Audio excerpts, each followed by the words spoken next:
فرمایا لقد کان لکم فی رسول اللہ اسوۃ حسنہ، تحقیق کہ میرے نبی کی زندگی تمہارے لیے بہترین نمونہ عمل ہے۔ اور میرے نبی نے ارشاد فرمایا بعثت لأتمم مکارم الاخلاق، میں لوگوں کو بہترین اخلاق سکھانے کے لیے مبعوث کیا گیا ہوں۔ عزیزان گرامی،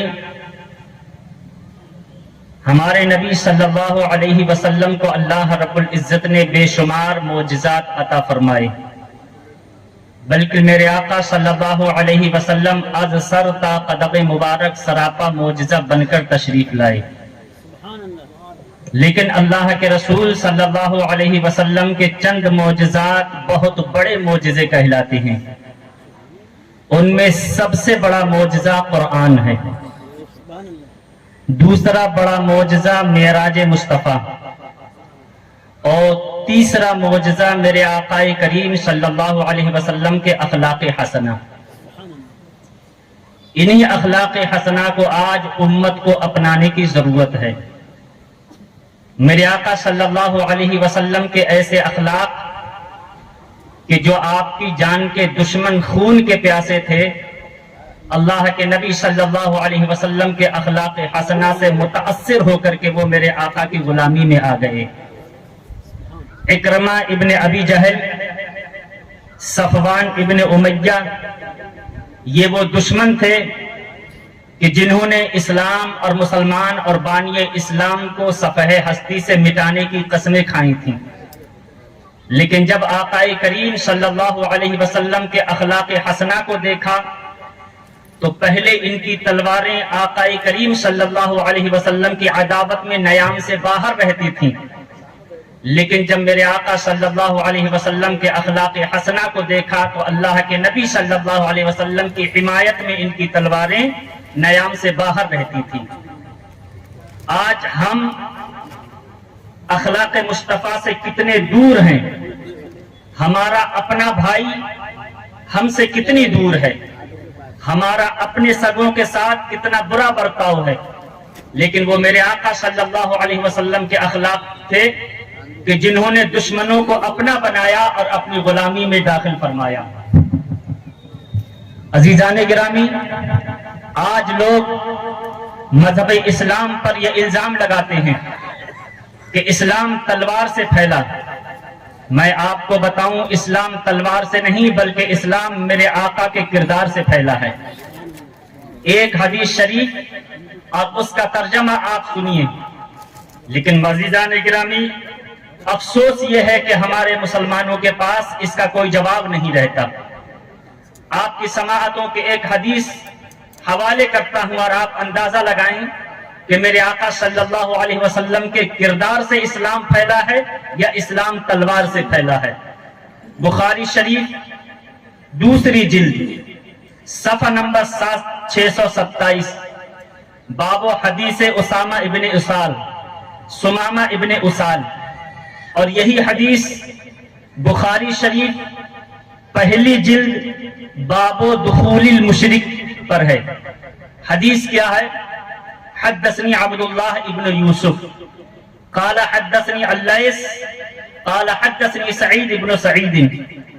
إنه سمع أبا هريرة قال بعث النبي صلى الله عليه وسلم خيلا قبل نجد فجاءت برجل من بني حنيفة يقال له سمامة ابن أسال فربطوه بسارية من سوار المسجد فخرج إليه النبي صلى الله عليه وسلم فقال ما عندك يا سمامة؟ قال عندي خير، إن تقتلني تقتل ذا دم، وإن تنعم على شاكر، وإن كنت تريد المال فاسأل منه ما شئت۔ فقال النبي صلى الله عليه وسلم ما عندك يا سمامة؟ فتركه حتى كان بعد الغد فقال ما عندك يا سمامة؟ قال عندي ما قلت لك۔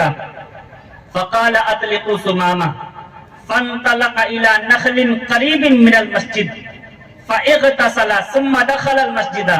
فقال اشهد ان لا اله الا الله واشهد ان محمد رسول اللہ۔ عزیزان گرامی، طویل حدیث ہے، اس حدیث کا پس منظر یہ ہے کہ اللہ کے رسول صلی اللہ علیہ وسلم نے جب بادشاہوں کو خطوط لکھے، سلاطین کو خطوط لکھے، تو انہی میں سے ایک یمامہ کی دھرتی کا بادشاہ تھا سمامہ ابن اسال، اس وقت کی سپر پاور طاقت کہلایا جاتا تھا، قبیلہ حنفیہ کا بارعب بادشاہ تھا، بڑا طاقتور بادشاہ تھا، اور مکے میں جتنا غلہ آتا تھا سمامہ ابن اسال ہی کے ذریعے سے آتا تھا۔ اللہ کے رسول صلی اللہ علیہ وسلم نے جب بادشاہوں کو خطوط لکھے تو میرے آقا صلی اللہ علیہ وسلم نے سمامہ ابن اسال کے پاس بھی خط لکھا۔ جب اللہ کے نبی کا خط سمامہ ابن اسال کے پاس گیا تو اس نے اللہ کے رسول صلی اللہ علیہ وسلم کے خط کے ساتھ بڑی بدتمیزی کی، اور میرے آقا صلی اللہ علیہ وسلم کا خط مبارک اس نے پھاڑ دیا۔ ہمیشہ اللہ کے رسول صلی اللہ علیہ وسلم کی جان کا دشمن، خون کا پیاسا رہتا تھا، اللہ کے نبی صلی اللہ علیہ وسلم کے قتل کرنے کے پلان اور ارادے کرتا تھا۔ ایک مرتبہ حضرات یہ اپنے چچا کے ساتھ اللہ کے رسول صلی اللہ علیہ وسلم کی بارگاہ میں آیا، میرے آقا صلی اللہ علیہ وسلم پر پیچھے سے اس نے تلوار نکالی، اور تلوار نکال کر کے یہ حملہ کرنے والا ہی تھا کہ اس کے چچا نے فوراً بیچ میں ہاتھ ڈال دیا اور کہا سمامہ تو ان پر ہاتھ مت اٹھانا، اگر تو نے ان پر ہاتھ اٹھایا تو بہت سارے بچے یتیم ہو جائیں گے اور نہ جانے کتنی عورتیں بیوہ ہو جائیں گی، اس لیے کہ جن لوگوں نے ان کا کلمہ پڑھ لیا ہے وہ ان پر اپنی جان بھی لٹانے کے لیے تیار ہیں، وہ ان کی خاطر اپنے مالوں کو بھی قربانی دے دیں گے، اپنی جانوں کو بھی قربانی دے دیں گے، اپنے خاندان کی بھی قربانی دے دیں گے، اپنے ہر عزیز سے عزیز چیز کو قربان کر دیں گے، اس لیے سمامہ ان پر ہاتھ مت ڈالنا ورنہ بچے یتیم ہو جائیں گے، عورتیں بیوہ ہو جائیں گی اور نہ جانے کتنے گھر اجڑ جائیں گے۔ حضرات سمامہ ابن اسال اس وقت باز آ گیا، لیکن عزیزان گرامی ہمیشہ آقا کریم صلی اللہ علیہ وسلم کی قتل کی پلاننگ کرتا تھا۔ عزیزان گرامی ایک مرتبہ اسی بادشاہ نے میرے نبی کے چند صحابہ کرام کو گرفتار کیا اور صحابہ کرام کو گرفتار کر کے ایک کوٹری میں بند کر دیا اور ایک ایک کر کے صحابہ کو بلاتا تھا اور جانوروں کی طرح بڑی بے دردی کے ساتھ ذبح کر دیا کرتا تھا۔ بہت سارے صحابہ کرام کو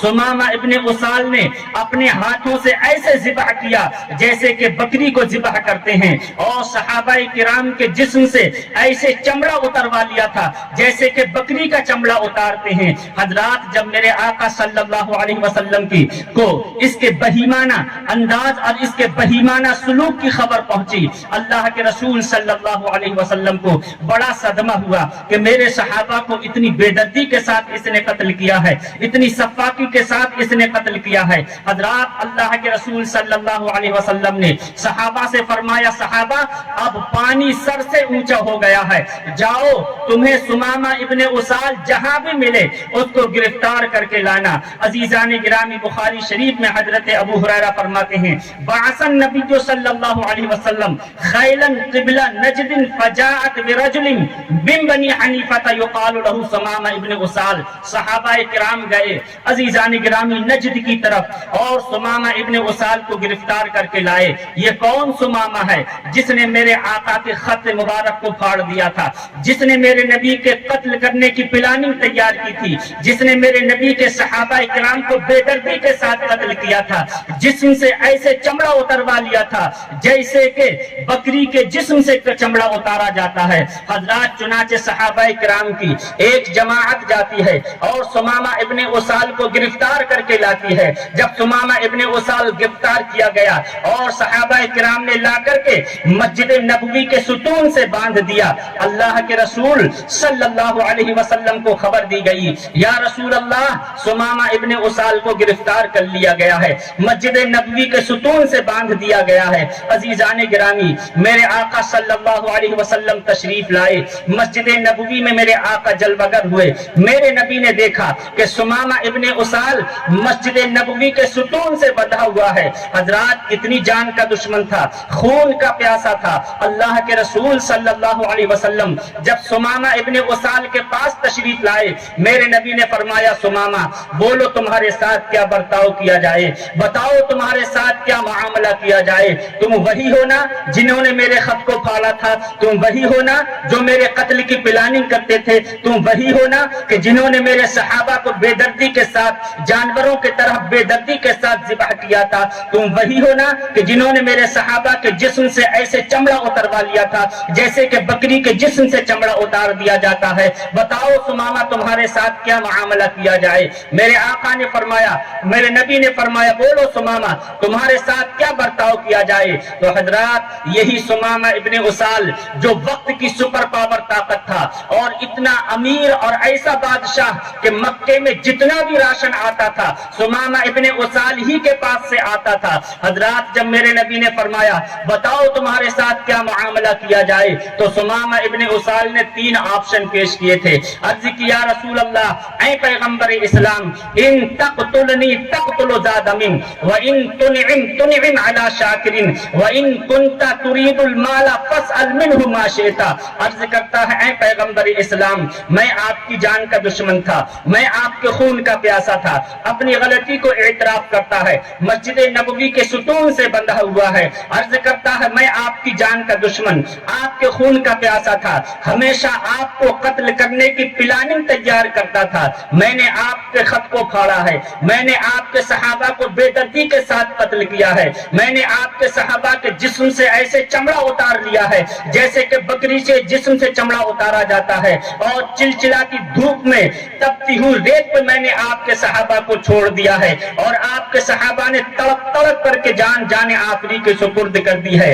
میں آپ کی جان کا دشمن، خون کا پیاسا۔ اب ظاہر سی بات ہے اے پیغمبر اسلام جو اپنے اتنے بڑے دشمن پر قابو پالے، جس کا اتنا بڑا دشمن ہو، خون کا پیاسا ہو، اگر اس پر کوئی قابو پالے تو یقیناً وہ قتل کیا جا سکتا ہے، وہ قتل کیا جائے گا۔ اس لیے عرض کرتا ہے ان تقتلنی تقتل ذا من، اگر آپ مجھے قتل کر دیں تو یقیناً میں قتل کیے جانے کا حقدار ہوں، اس لیے کہ میں آپ کی جان کا دشمن، خون کا پیاسا تھا، میں نے آپ کے صحابہ کو بے دردی کے ساتھ قتل کیا۔ اور عرض کرتا ہے دوسرا آپشن یہ ہے وَإِن تُنْعِمْ تُنْعِمْ عَلَى شَاكِرٍ، اے پیغمبر اسلام اگر آپ چاہیں تو مجھ کو معاف کر دیں، مجھ پر بہت احسان فرمائیں گے، اگر آپ نے مجھے معاف کر دیا تو میں آپ کا ہمیشہ شکر گزار رہوں گا، احسان فراموشی کبھی نہیں کروں گا، میں آپ کا ہمیشہ شکر گزار رہوں گا۔ اور تیسرا آپشن کہتا ہے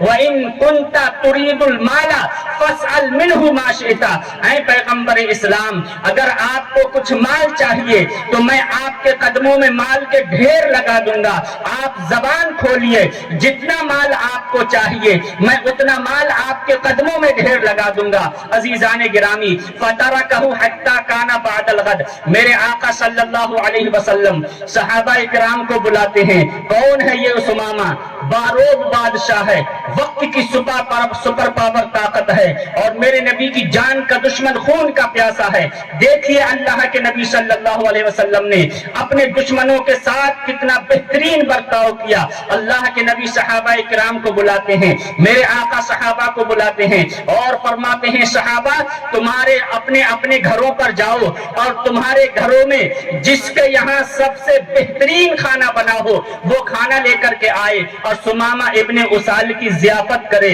جس کے یہاں سب سے عمدہ کھانا بنا ہو وہ کھانا لا کر کے سمامہ ابن وصال کو کھلائے۔ اور پھر میرے آقا فرماتے ہیں صحابہ سنو، ہر روز صبح سویرے میری اونٹنی کا تازہ دودھ اس کو پلایا جائے۔ عزیزان گرامی صحابہ کو اللہ کے نبی نے حکم دیا اور میرے آقا صلی اللہ علیہ وسلم تشریف لے گئے۔ اللہ کے نبی صلی اللہ علیہ وسلم دوسرے دن پھر مسجد نبوی میں تشریف لائے۔